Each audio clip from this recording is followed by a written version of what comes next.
Hello everyone, তোমাদের সবাইকে স্বাগতম জানাচ্ছি ইলেকট্রনিক্স হাতে করে সিরিজের নতুন একটি ভিডিওতে।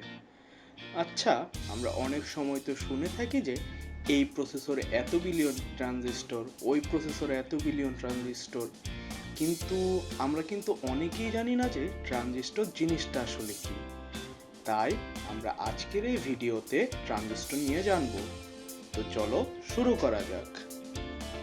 তুমি যদি গুগলে গিয়ে ট্রানজিস্টর লিখে সার্চ দাও, তাহলে তুমি গুগলে এরকম একটা ছবি দেখতে পাবে। এখানে এটিই হলো গিয়ে মূলত একটি ট্রানজিস্টর। এখানে কিন্তু আমরা দেখতে পাচ্ছি যে এর কিন্তু তিনটি পিন রয়েছে। পিন তিনটি হলো কালেক্টর, বেস আর এমিটার। এখানে তোমরা যে ছবিটি দেখতে পাচ্ছ, এটি দিয়েই হলো গিয়ে মূলত কোনো সার্কিটে ট্রানজিস্টর আছে কিনা তা বোঝানো হয়। এটিকে বলা হয়ে থাকে হলো গিয়ে ট্রানজিস্টরের স্কেমেটিক ইমেজ। আর ট্রানজিস্টর হলো গিয়ে সাধারণত দুই ধরনের, এনপিএন ও পিএনপি। এই তো জানলাম ট্রানজিস্টর দেখতে কেমন আর কত প্রকার, কিন্তু ইলেকট্রনিক্সে আসলে ট্রানজিস্টরের কাজটা কোথায়? ইলেকট্রনিক সার্কিটে সাধারণত ট্রানজিস্টরকে সুইচ ও অ্যাম্প্লিফায়ার হিসেবে ব্যবহার করা হয়। আমরা আগেই জেনেছি যে ট্রানজিস্টরে কালেক্টর, বেস ও এমিটার এই তিনটি পিন থাকে। এখানে কালেক্টরের নামটি শুনে বোঝা যায় যে এটা কিছু কালেক্ট করবে। যেহেতু ইলেকট্রনিক সার্কিট, সেহেতু অবশ্যই এটি কারেন্ট কালেক্ট করবে। আর এমিটার দিয়ে ওই গ্রহণ করা কারেন্টটাকে এটা বের করে দিবে। কিন্তু কখন? এটা তখনই বের করে দিবে যখন তুমি বেজে ছোট কোনো একটা সিগন্যাল দিবে। তোমার ট্রানজিস্টরটি যদি এনপিএন হয়, তাহলে তোমাকে ট্রানজিস্টরটি কাজ করানোর জন্য বেজে পজিটিভ কোনো ভোল্টেজ বা সিগন্যাল দিতে হবে।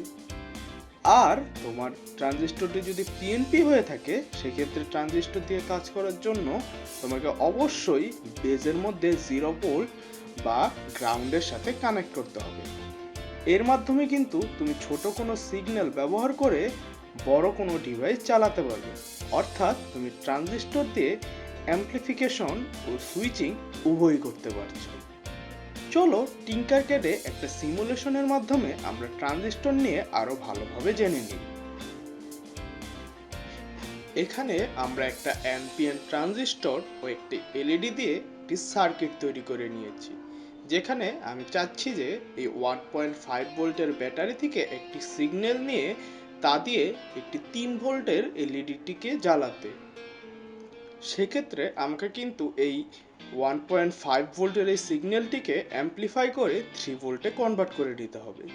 সেজন্য আমি কি করেছি, আমি কিন্তু এখানে এই 3 ভোল্টের এই ব্যাটারি থেকে নেগেটিভ প্রান্তটিকে সরাসরি এনপিএন ট্রানজিস্টরের কালেক্টর পিনে লাগিয়ে দিয়েছি এবং এলইডির নেগেটিভ পিনটিকে ট্রানজিস্টরের এমিটার পিনের সাথে লাগিয়ে দিয়েছি।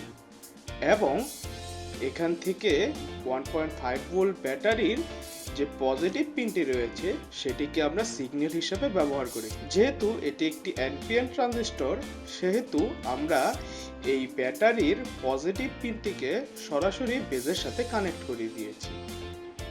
এখন আমি যদি সিমুলেশন স্টার্ট করি, তাহলে দেখতে পাবো যে আমার এলইডিটি কিন্তু জ্বলে আছে। এর কারণ হলো গিয়ে এখানে এই বেসটিতে কিন্তু একটা পজিটিভ সিগন্যাল পাচ্ছে এবং সরাসরি কারেন্ট কিন্তু এই কালেক্টর থেকে এমিটারের মধ্যে ফ্লো করছে। তাই আমার এখানে এই এলইডি সার্কিটটি পূর্ণ হচ্ছে এবং আমার এলইডি কিন্তু জ্বলে আছে। আবার আমরা কিন্তু এখানে একটি পিএনপি ট্রানজিস্টর দিয়েও একটি এলইডি সার্কিট তৈরি করে নিয়েছি। এখানে কি ঘটছে? এখানে কিন্তু পুরো সার্কিটটা আগের মতোই আছে, জাস্ট এই 1.5 ভোল্ট ব্যাটারির যে নেগেটিভ পিনটি আছে সেটিকে আমরা বেজের সাথে কানেক্ট করে দিয়েছি। যেহেতু এটি একটি পিএনপি ট্রানজিস্টর, সেহেতু কিন্তু এই বেসটির মধ্যে অবশ্যই আমাদের একটি নেগেটিভ সিগন্যাল বা 0 ভোল্ট দেওয়া লাগবে। সেজন্যই কিন্তু আমরা এই 1.5 ভোল্ট ব্যাটারির নেগেটিভ পিনটি বেজের সাথে কানেক্ট করে দিয়েছি।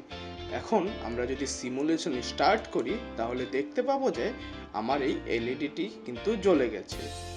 ট্রানজিস্টর দিয়ে কিন্তু আমরা শুধু এলইডি জ্বালাই না, আজকের এই মোবাইল ফোন, টেলিভিশন এত ছোট ও কম্প্যাক্ট, তার সব ক্রেডিটই কিন্তু এই ট্রানজিস্টরই। তাছাড়া যত মিউজিক সিস্টেম রয়েছে তার সব কিছু কিন্তু এই ট্রানজিস্টর দিয়েই তৈরি।